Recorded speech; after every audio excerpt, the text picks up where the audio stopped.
Okay, bonus. Yep, I'm here already this time. Bonus round. He's Jared in the house. So Jared and I wanted to take some time to talk about a proverb, a theological proverb, which is love your neighbor as yourself. Totally fits in with what Jared's speaking about with his paradigm shift. And then also just like Jared is such a good friend, compassionate, kind, joyful, easy to connect with. So this like love your neighbor as yourself is such an important piece. But I guess for you, Jared, what are your thoughts? Like, do you think of this different? Do you think of this the same? So that is a quote. I believe Jesus himself said it. I believe. So that's enough right there to be like, you know what, I'm going to take this seriously. There's got to be something there.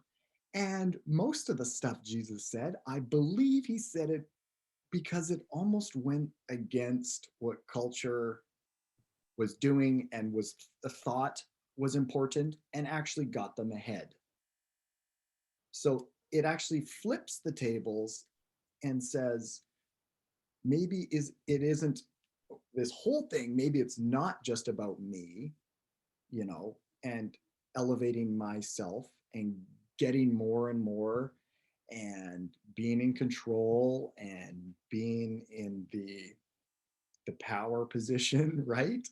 um it actually breaks it down to say, whoa, and now that kind of separates us from anyone lower, and we want to be higher than anybody higher. There's so much garbage in that mentality. And when you flip that right around, it actually says, I think a couple things. One, I have to love myself. There's That's not wrong to do. Yeah. You have value.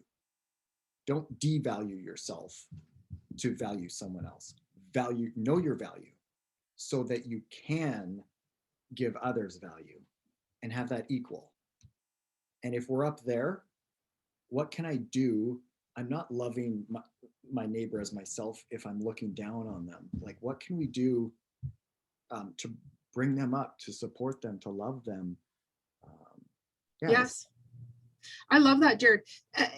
Too, because, and this is what's so cool when you talk to people who care about meaning. And this is a proverb that you and I have both thought about previously as individuals. So when you talk about it, and I'm like, yeah, you know what, when Jesus wrote this or said this, and it was written down for him, um, it was a time of hate. It was a time of polarizing hate, and it was hard to know how to love. And mhm. I think Jesus knew he wasn't loved when he wrote this. He was hated. People were going to throw rocks at him and stab him and do all sorts of crap to him, and he knew it. Yeah. He said, no, no, love other people. Oh, what? You think I'm not? Oh, and Yeah. personally and defensively, and they got to get rid of the threat. Yeah. And I'm reading a book on offense right now, actually. And that's it too. It's like there's this spirit of offense that so many of us can hold on to. And it's so timely right now. Oh, We're yeah. being really challenged this year on how do I hold offense? How do I hold love? How do I hold myself? How do I hold other people? So I'm like super excited that we decided to carry on this conversation, because I'm like, oh my word, this is something I've been trying to think of all year, Hmm. you know? One thing that I've challenged myself in this is offenses and trying to. It's so easy to get into debates, I'm very human. I suck at this. I love to kind of like figure it out. I mean, the natural thing is I want to agree. To me, on one level, that is happiness and bliss. I mean, it's probably a pseudo surfacey bliss by just, oh, let's all just get along. Let's not rock the boat. That might not be the best approach. So I've been challenging myself to listen rather than always have to interject, and to maybe even prove why or share my opinion. And it's hard. You gotta, it's gotta remind myself, oh wait, no, no, no, you don't even have to say anything, just listen. Like, where are they coming? And that also values that that person you're talking to. And it also dismantles, we have to come to the same, we're gonna fight this out until we come to the same agreement. Mhm. No, we're different people. Call a spade a spade. I'm not going to agree with everyone on everything. That's Right. that's never going to happen. So what can we do? Let's hear them out. Okay, um, And by let's agree, people, let's be honest, mean you will agree with me. come to my camp. Yeah. Oh, No, yeah. but this whole paradigm shift piece too is about sitting with our own confusion and making meaning from it. So love your neighbor as yourself. It's like the more I can sit with myself and hold my own confusion, the more I can sit with somebody else and hold their confusion. Because right now, when you're going through this deconstructing or this, what does this all mean for me time? It's not necessarily about finding the answers, it's about processing through being confused. Mhm. So if anybody comes across anybody that has questions and doubts and or whatever it is, instead of saying, hey, I've got the answers and here they are, what if we love our neighbor as ourselves by entering those questions with them without this predetermined answer that we're going to infuse, but actually, hey, why don't we? Yeah, your questions, great. Those are great. We probably, what's wrong with the question? What's wrong with joining someone on their journey? So maybe that's a good approach. Yeah, I agree. And it is, there's so much spiritual wisdom in how the design of parenting. And it's like, that's what we do with our kids. If I go in and take over because my child doesn't know how to do something, I'm Mhm, not helping them. I'm not holding space. So mhm. when we enter in, as you're saying, it's like, hey, I don't know what, but let's figure it out together. Or I have what I think is true, Mhm. but it looks like you need some space to just struggle on this one. Yeah, people in space and time, we have to kind of allow for that. Yeah.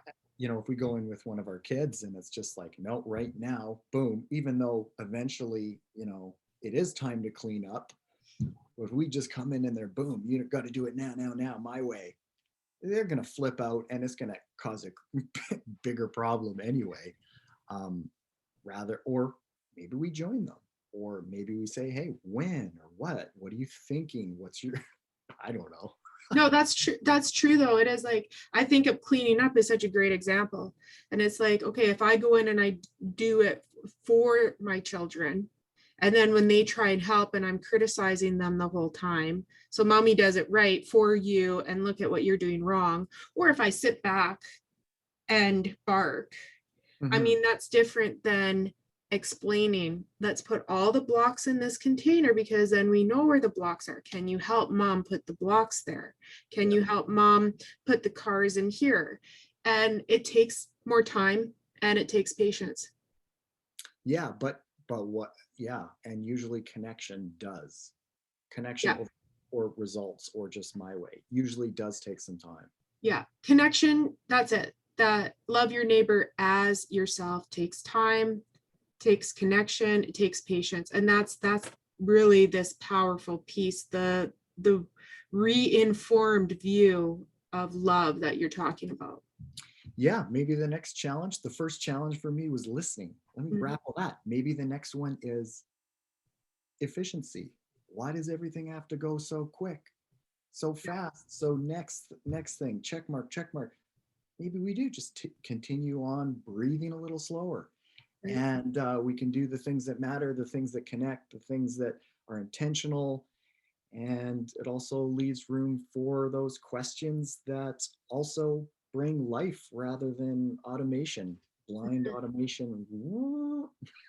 Right, right, right. All on point. Very exciting. Nice conversation. Thank you for joining us, Jared. And yeah, I'll make sure I have Jared's info linked down below if anybody wants to connect with him or check out some of his art or anything like that. So thank you so much, Jared. You bet. Here we go. Here we go. Boom. Awesome. Awesome. Always good to chat.